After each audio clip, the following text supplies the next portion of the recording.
Hello everyone, welcome back to my channel. In today's video, we are going to learn how to remove the AI chatbot, also known as My AI, from your Snapchat chat feed.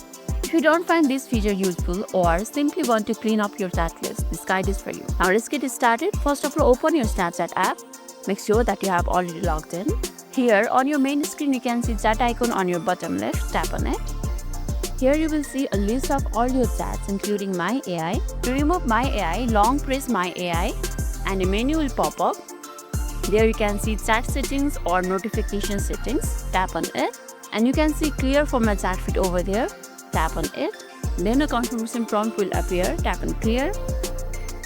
And that's it, you have removed AI from your Snapchat chat feed. If you don't want My AI at all, you can provide feedback to Snapchat. Go to settings, setback, on profile icon and setting icon and scroll down to help center. Here it is, tap on it and submit a request or feedback about removing the AI feature. And that's it, now you know how to remove or manage the AI feature on Snapchat. If this video made your day a little bit easier, don't forget to like and subscribe for more amazing tips. Thanks for watching and I'll catch you next one.